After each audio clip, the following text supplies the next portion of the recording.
Buenas noches, bienvenidos a esta edición número 16, un programa promovido por la Sociedad Secular y Humanista del Perú que busca popularizar la ciencia, sus teorías y contenidos en un lenguaje que esté al alcance de todos. En esta ocasión vamos a hablar sobre conservación, ¿no? Y sobre el vínculo entre arte y ciencia. Para eso tenemos un invitado especial, a Marco Carpio. Él es conservacionista y artista. Ha trabajado para la BBF, para el Ministerio del Medio Ambiente y tiene diversos premios. Premio a Mejor Guión Documental por el Ministerio de Cultura el 2012 y premio a Mejor Pintura en el concurso internacional de aves rapaces en Emiratos Árabes. Buenas noches, Marco, bienvenido a La Manzana. Gracias. Quería tal vez comenzar por qué significa ser un conservacionista en el Perú, ¿no? Yo creo que un gran compromiso, ¿no? Porque somos un país que tiene 2 de las 5 reservas más importantes del mundo. Y creo que últimamente ha sido considerada el Manu como la más diversa, la que conserva la mayor cantidad de especies, ¿no? Sobre todo de pájaros, una cantidad enorme de Somos pájaros. el segundo país con mayor diversidad de aves, ¿no? Después de Colombia. Me parece que ahora Brasil está al medio, no estoy seguro, pero creo que sí. Que bien, bueno, ahora con esto del cambio climático probablemente nos quedemos con menos aves, con las cantidades con las que comenzamos, ¿no?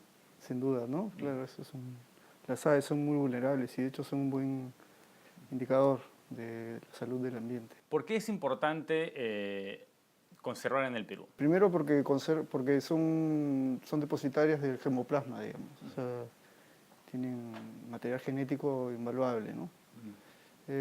Por razones culturales también, por razones sociales, económicas. O sea, la conservación en el Perú debería ser uno de los pilares, digamos, de la economía, ¿no? Porque somos un país que vive de la extracción de los recursos. Entonces, si acabamos con los recursos, estamos acabando también con la economía del país, ¿no? Claro, y es un país que se caracteriza por la biodiversidad, ¿no? Por la diversidad cultural y la diversidad de especies, ¿no?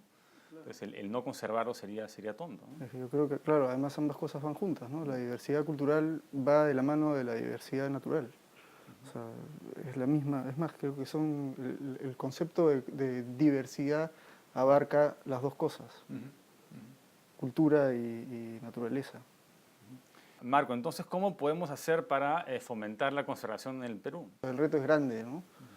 Esto es reciclar la basura, utilizar menos agua, que las municipalidades no gasten tanta electricidad, en fin, cosas que hay que hacer mínimas, digamos. Pero sobre todo yo creo que debería haber o sea, cada uno de nosotros debería hacer un análisis de su vida, ¿no?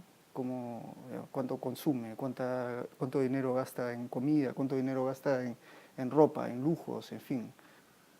Citando a Aristóteles, decía él, ¿no? No es pobre quien tiene lo suficiente, ¿no?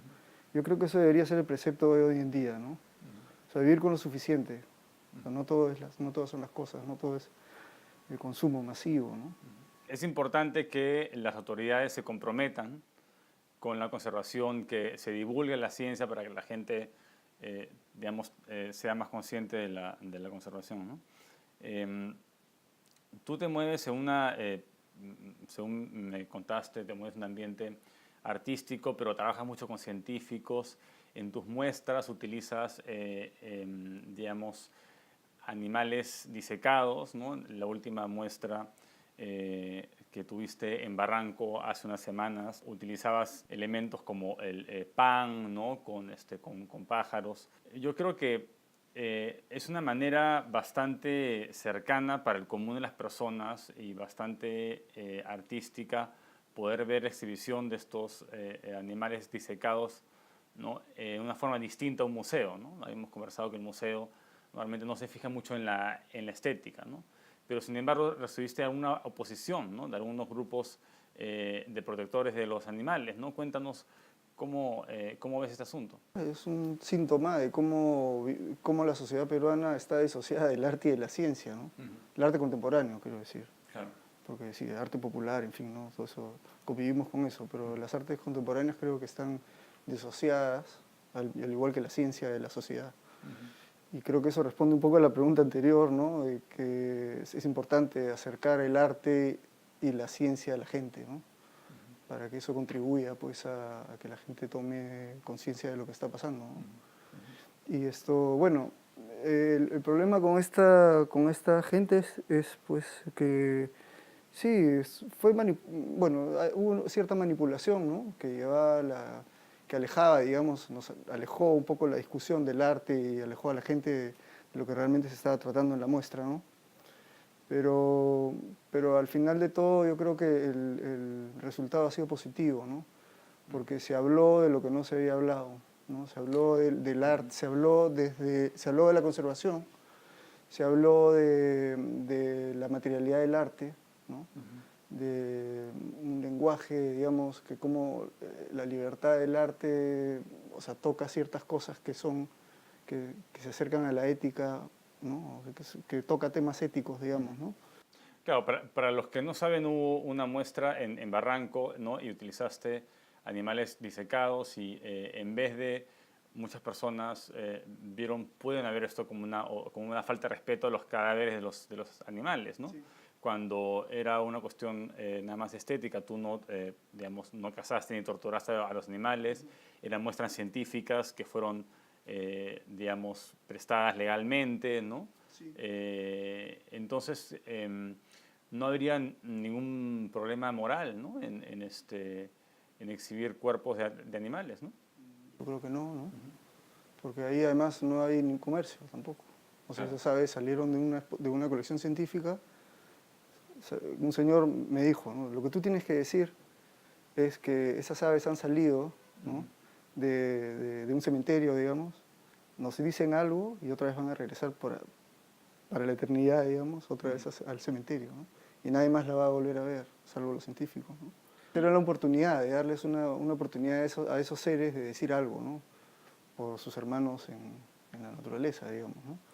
Pero el arte en realidad es una metáfora, ¿no? O sea, lo que hacemos los artistas, creo yo, todo el tiempo es construir metáforas, ¿no? Y a través de esas metáforas expresamos, qué sé yo, nos expresamos a nosotros mismos o dejamos un testimonio de nuestra época, ¿no? ¿Y cuáles son las probabilidades de que un ave en la naturaleza sea disecada primero y sea de ahí utilizada no solamente para la ciencia, sino para el arte, que sea parte de una exposición artística, ¿no? Esa posibilidad no existe. ¿No? Es muy, muy remota y, sin embargo, estas personas que protegen a los animales le querían negar esta posibilidad a las aves de expresarse si tuvieran conciencia, ¿no? No, o sea, en todo caso, uno puede interpretar la cosa de una manera u otra y yo creo que mientras que no haya sufrimiento animal, ¿no? Y que se use para fines educativos, no veo ningún problema en que se exhiban cuerpos, ¿no? De hecho, la justificación que se tiene para otorgar los permisos para colectar aves o animales, en fin, para las colectas que hacen los científicos, es justamente para conservar la vida, ¿no? Yo no sé si el arte tenga esa posibilidad, digamos, tan concreta, tan objetiva, como la tiene la ciencia, pero creo que sí contribuye, ¿no? O sea, de hecho contribuye a generar conocimiento, en fin, todas las virtudes que tiene el arte. Pero legalmente no existe esa posibilidad de solicitar un permiso con fines artísticos para ir a colectar especies animales, no existe, ¿no? Y no sé si has oído hablar del caso de este artista alemán, von Hagens, que utiliza este método de plastificación para conservar cuerpos y exponerlos, ¿no? Entonces, yo supongo que tú te pones de acuerdo con él, ¿no? Y dices, bueno, cuando yo muera, ¿no? Puedes utilizar mi cuerpo como un cuadro, básicamente, ¿no? Y también tuvo reacciones muy fuertes, ¿no?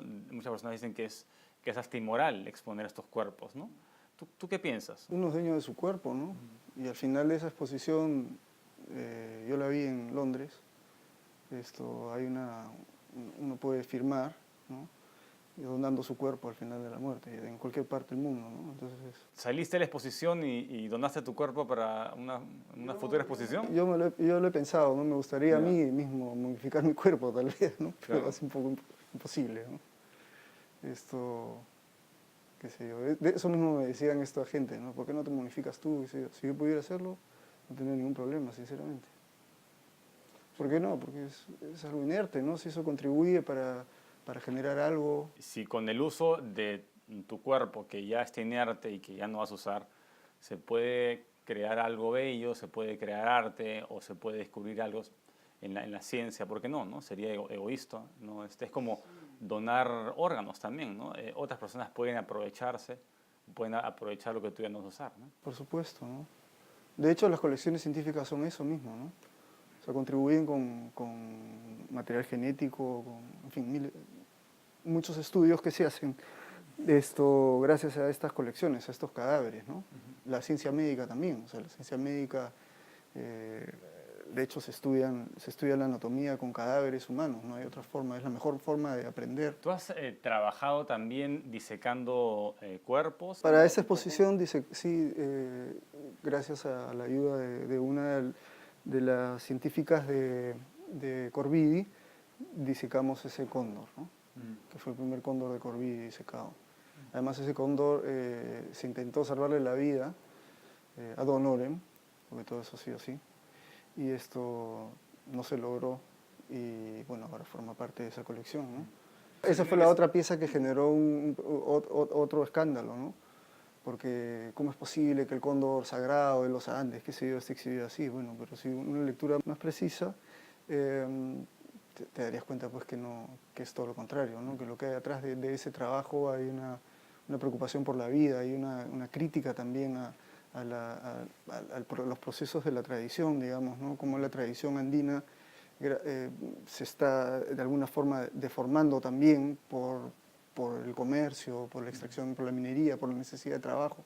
En fin, todo ese tipo de cosas, de temas que están tocados en ese trabajo, ¿no? Nos preguntábamos un poco si no había problemas en presentar cuerpos de animales en museos.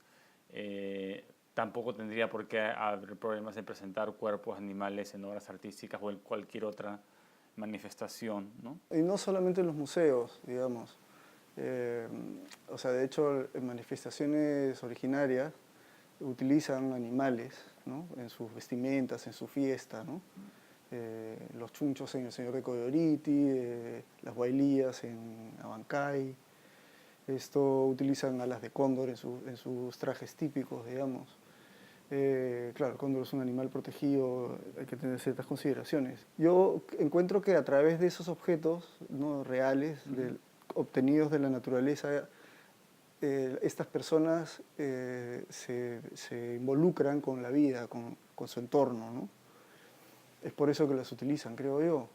Entonces, si no entendemos esa dimensión de la manera de pensar, de entender el cosmos de esta gente, pues también nos resultaría poco ético, digamos, ¿no?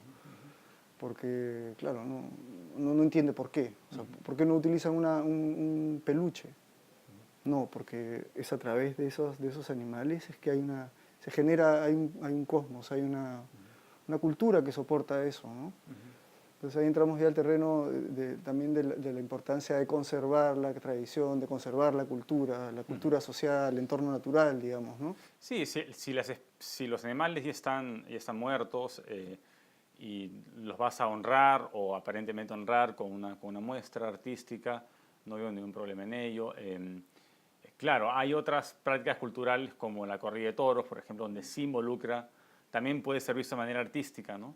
Pero sí involucra directamente el sufrimiento animal. Sí. Entonces, ahí tal vez habría algo que cuestionar, ¿no? Pero no en el caso de una muestra con animales, digamos, que has pedido prestado de una colección científica, ¿no? Sí, claro. En el caso, por ejemplo, de estas danzas que utilizan, para redondear la idea, Ajá. estas danzas que utilizan los lamistas, por ejemplo, se cuelgan pájaros, ¿no? Bailan con estos pájaros. Tal vez no hay una cuestión estética muy relevante, digamos, además del colorido y el exotismo de estas aves, pero sí tiene una utilidad, digamos, porque ellos demuestran en su comunidad que son cazadores, que pueden ir al monte a cazar ciertos animales. O sea, es útil, digamos, ¿no? Esa manifestación cultural es útil para ese pueblo, para sobrevivir, para poder conseguir alimento, qué sé yo. También tiene esa característica, ¿no? Estas manifestaciones. Ahora, yendo hacia el asunto de las corridas de toros, del sufrimiento animal, Sí, o sea, es un tema difícil, ¿no? De espinoso, ¿no? Creo que no daría el tiempo para hablar un poco de esto.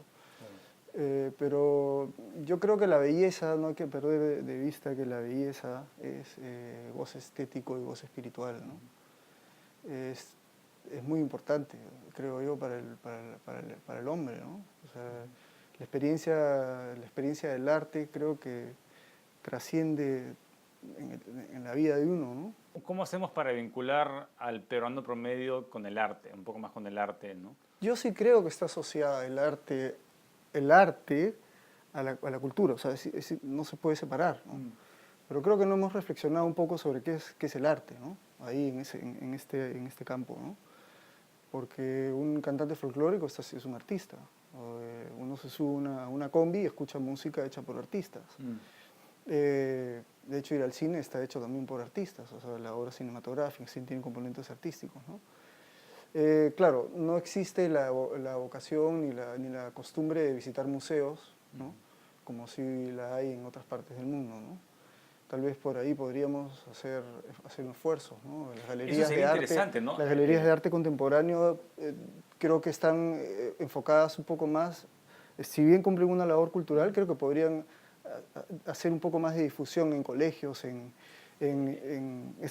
abrir, ¿no? El espectro del público. Eso faltaría un poco en el Perú, ¿no? Ver un poco más de científicos trabajando con artistas para saber cómo presentar la información científica de una manera estética, de una manera digerible, hacer los museos más amigables, ¿no? Y que sean, que inviten un poco más, ¿no? A las personas a aprender de ciencia en vez de rechazarlos, ¿no? Porque a veces los museos son muy técnicos. Claro. De hecho, el arte ahí es un baluarte, ¿no? O sea, sí, a través del arte, bueno, desde esta experiencia que he tenido yo me he dado cuenta, ¿no? Que es así. Si en algo pecamos de repente fue de pensar o de subestimar al público, ¿no? Y pensamos que el poema de Vallejo, que es donde se extrae el título de la muestra, que pensamos que al leer ese poema era suficiente como para interpretar todo el contenido de la exposición, ¿no? Tal vez ahí pecamos un poco, ¿no? Pero bueno, luego lo hicimos, ¿no? Luego hicimos un texto más didáctico, si quieres. Pero de hecho la gente que fue a la exposición se enriqueció y se llevará en el recuerdo, ¿no? Porque esa hora, me refiero a la hora del pan y las aves, esto ya no existe, ¿no? Queda el registro nomás. Se comieron el pan, las aves. El pan... Las aves recuperaron vida y se comieron el pan. No, el pan tuvimos que incinerarlo porque tenía preservante. Ah, claro. Y no podíamos correr el riesgo de malograr las aves. Claro. Entonces lo incineramos, ¿no? Fueron alrededor de 3.000 panes. Qué pena, no se ha podido haber hecho con un material parecido al pan que se conserva, ¿no? Es una pena, ¿no? No sé, que se haya perdido esa obra. Eso hubiese sido ideal, ¿no? Encontrar un espacio que albergue ese trabajo por más tiempo, tal vez, ¿no? Porque sí, ese pan no se iba a podrir nunca. Estaba con amoníaco y eso no pasa nada. Bajo ciertas condiciones se hubiese podido conservar. Que el pan lo habían pegado directamente en la pared. Sí. Ah, claro, por eso no se podía retirar. Claro. Tuvimos que desarmar todo, extraer el pan y quemarlo, ¿no? ¿Y qué expectativas tienes para el futuro? ¿Qué otros proyectos, exposiciones tienes en mente? Bueno, trabajar, ¿no? Más que nada, exposiciones creo que es lo último que uno debe pensar. Bueno, así es yo no trabajo en función de una exposición, quiero decir, ¿no? Sino voy trabajando todos los días, ¿no? Porque creo que esa es la manera de que uno va creciendo también, ¿no? No, claro, porque revisando tu currículum tienes un montón de exposiciones, siempre estás en actividad casi todos los años, ¿no? Entonces, para la gente que esté escuchando, que pueda seguirte, tal vez puedas recomendarnos un blog o a un... Sí, tengo un website que aparece en pantalla. De hecho, hace 9 años que no exhibí en Lima, ¿no? Es bastante tiempo. Muy bien, ahora, habías estado solamente... Exhibí un par de cosas el año pasado en la Alianza Francesa, un trabajo hecho expresamente para ese lugar sobre mi experiencia en el mar, qué sé yo. ¿Y cómo es trabajar con cadáveres, ¿no? ¿Cómo fue disecar el cóndor, por ejemplo? Para mí es algo normal, la verdad. O sea, no hay ningún morbo. hay cierta excitación, por supuesto, porque cada pájaro tiene su propia belleza, ¿no? Verlos reunidos así genera una sensación que es difícil de explicar, y eso es tal vez la motivación, lo que me lleva a querer descifrar o organizar esa sensación de alguna manera, ¿no? Que palpita, ¿no? O sea, es un impulso vital. Claro, porque digamos, el cuerpo se va a descomponer, tienes poco tiempo para trabajar y quieres conservar como el espíritu de alguna manera, ¿no? A la hora que Al momento de taxidermizarlo, por supuesto, ¿no? Está eso, de conservar esa belleza que ya se fue, tal vez, o lo que hay registrado ahí, la vida, ¿no? Es como el compendio de una vida. Y ahí creo que, o sea, hay que tener eso bien claro, ¿no? Sí, hay tantas culturas que disecaban, ¿no? Los incas disecaban a las momias. Tenían sus momias, ¿no? Y además paseaban.